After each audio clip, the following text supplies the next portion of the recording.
జాతీయ కార్నరేషన్ డే గురించి చెప్పుకుందాం. జాతీయ కార్నరేషన్ దినోత్సవాన్ని ఏటా జనవరి 29న జరుపుకుంటారు. దాదాపు ఏ సీజన్కైనా లేదా సందర్భానికైనా పువ్వులు అద్భుతంగా ముఖ్యమైనవి. 1901లో హత్యకు గురైన 25వ యుఎస్ ప్రెసిడెంట్ విలియం మెకిన్లీ గౌరవార్థం జాతీయ కార్నరేషన్ డే స్థాపించబడింది. మరియు అతని ఒడిలో ఎప్పుడు ఎరుపు రంగు కార్నరేషన్ ధరించేవారు. కార్నరేషన్ అతనికి ఇష్టమైన పువ్వు అని చెప్పబడింది. మరియు అతను ఎల్లప్పుడూ అదృష్టం కోసం ఒక దాన్ని ధరించారు.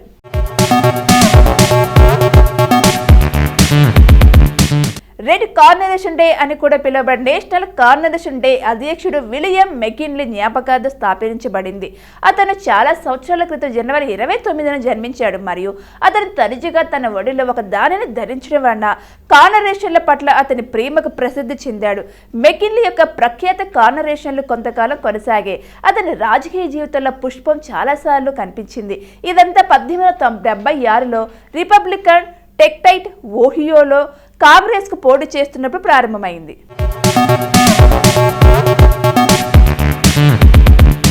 ఇక అతని పోటీదారు లెవి లాంబోర్గ్ ఒక ఉద్యాన వనవేత్త.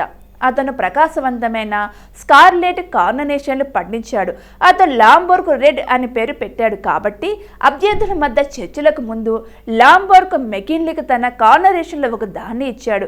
మరి మెకిన్లీ ఎన్నికల్లో గెలిచిన తర్వాత అతను కార్నరేషన్లు అదృష్ట మంత్రాలుగా చూడటం ప్రారంభించాడు. మరి అవి అతనికి అనుకూలంగా పనిచేయడం వల్ల కావచ్చు.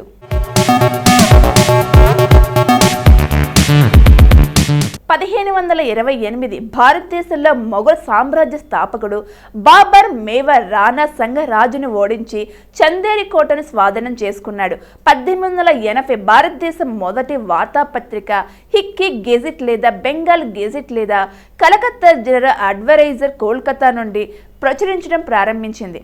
1863 ఉత్తర అమెరికాలో భారతీయ యుద్ధాలు పాట్రిక్ ఎడ్వర్డ్ కార్నర్ నేతృత్వంలోని యునైటెడ్ స్టేట్స్ సైన్యం ప్రస్తుత ఇడాహోలోని ఫ్రాంక్లిన్ కౌంటీలోని బేర్ రివర్ మాసాకర్ వద్ద చీఫ్ బేర్ హంటర్ మరియు షోషన్ దళాలను ఊచకోత కోసింది.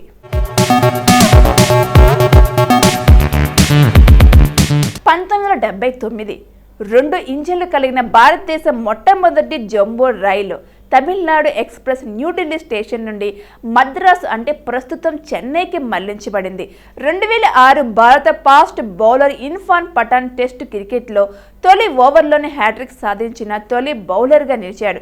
2010 భారతదేశం మరియు రష్యాల సంయుక్త ప్రాజెక్టు కింద ఉత్పత్తి చేయబడిన 5వ తరం యుద్ధ విమానం యొక్క ఫ్లైట్ రష్యాలోని సదూర తూర్పు ప్రాంతంలో మొదటిసారిగా విజయవంతంగా పరీక్షించబడింది.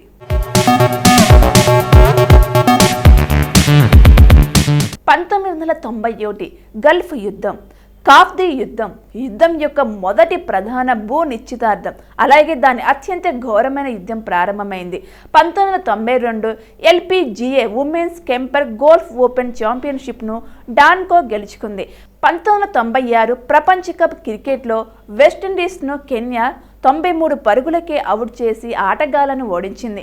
2000 మొజాంబిక్లో దాదాపు 700 మంది వరదల్లో మరణించారు. 2002 అమెరికా అధ్యక్షుడు జార్జ్ డబ్ల్యూ బుష్ దేశానికి తన సందేశంలో ఇరాన్, ఇరాక్, ఉత్తర కొరియాలను ప్రపంచంలోని దుష్టత్వానికి అక్షం అని పేర్కొన్నారు.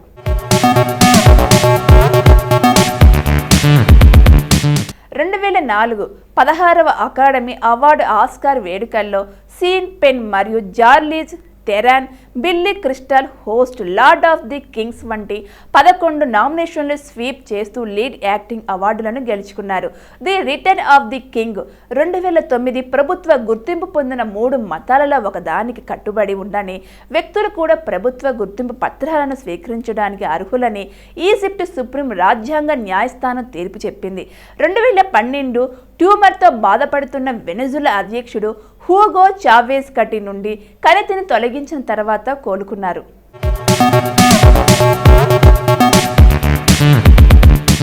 ఆంటోన్ పావ్లోవిచ్ చెకోవ్ ప్రపంచ ప్రసిద్ధ రష్యన్ నాటక రచయిత. 19వ శతాబ్ది చివరి భాగాన వెలిసిన రష్యన్ వాస్తవికత సంప్రదాయ ప్రధాన ప్రతినిధి. The Seagull, Uncle Vanya, Three Sisters, the Cherry Orchard వంటి సుప్రసిద్ధ రచనల నిర్మాత. రష్యాలోని టాంగన్రాన్ అనే గ్రామంలో 1860 జనవరి 29న ఒక బానిస కుమారునిగా చెకోవ్ జన్మించాడు. ఈయన తండ్రి ఒక చిల్లర దుకాణం నడిపేవారు. తన దుకాణంలో పనిచేయమని తానే నడుపుతున్న ఒక చర్చి గాయక బృందంలో చేరమని కుమార్ని ఆయన నిర్బంధించేవాడు. తల్లి చెకోవ్ని ఎంత ప్రేమగా చూసినా బాల్యానికి సంబంధించిన బాధాకర స్మృతులే ఆయన మిగిలాయి.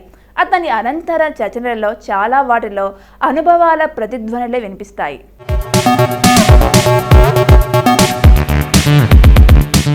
మొహమ్మద్ అబ్దుల్ సలాం పాకిస్తానీ సిద్ధాంత భౌతిక శాస్త్రవేత్త. 20వ శతాబ్ది సిద్ధాంత భౌతిక శాస్త్ర రంగంలో సుప్రసిద్ధ వ్యక్తి. 1979లో భౌతిక శాస్త్ర నోబెల్ బహుమతిని ఎలక్ట్రోవిక్ యూనిఫికేషన్ సిద్ధాంత విషయమై చేసిన కృషికి షెల్డర్ గ్లావోస్, స్టీవెన్ వీన్ బర్గ్లతో కలిసి పంచుకున్నారు. అబ్దుల్ సలాం నోబెల్ బహుమతి అందుకున్న మొట్టమొదటి పాకిస్తానీయుడు. సైన్స్ విభాగాల నోబెల్ బహుమతి పొందిన తొలి ముస్లిం. ఏ విభాగంలోనైనా ఇస్లామిక్ దేశం నుంచి నోబెల్ అందుకున్న వారిలో రెండవ వారు. అంటే మొదటి వ్యక్తి ఈజిప్ట్ నుంచి అన్వర్ సాదత్ అబ్దుల్ సలాం 1926 జనవరి 29 జన్మించారు.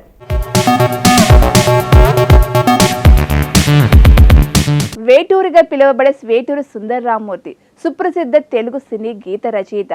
వేటూరి దైతా గోపాలం ఆ తర్వాత మల్లాది వద్ద శిష్యరికం చేశారు.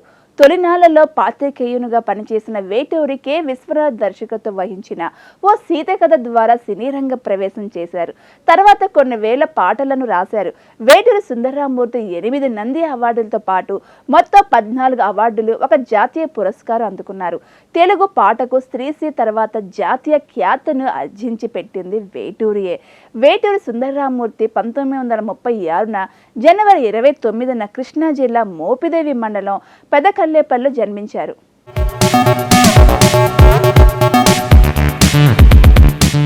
గౌరీ లంకేష్ భారతీయ జర్నలిస్టు, ఉద్యమకారిణి. గౌరీ లంకేష్ 1962 జనవరి 29న బెంగళూరు, మైసూర్ రాష్ట్రంలో జన్మించారు. ఆమె బెంగళూరుకు చెందిన లంకేష్ ఇందిరల మొదటి కుమార్తె. తండ్రి లంకేష్ పేరుతోనే లంకేష్ అనే పత్రికను నడిపారు. చిన్నప్పటి నుంచే జర్నలిజంపై ఆసక్తి కనబరిచారు. పలు ఇంగ్లీష్, కన్నడ పత్రికల్లో పనిచేస్తూ ప్రజా సమస్యలపై కథనాలను అందించారు. గౌరీ లంకేష్ కన్నడ నాట ప్రముఖ పాత్రికేయురాలు.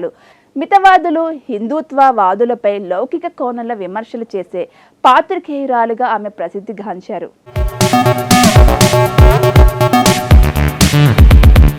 సో ఇదండి ఇవాళ best of the day episode. ఈ ఎపిసోడ్ అనేది రోజుకు సంబంధించిన కొన్ని ఆసక్తికరమైన విశేషాలు తెలుసుకోవడానికి ఉపయోగపడిందని అనుకుంటూ మళ్ళీ రేపటి ఎపిసోడ్లో మళ్ళీ కలుద్దాం. Until then this is Sirisha. Bye.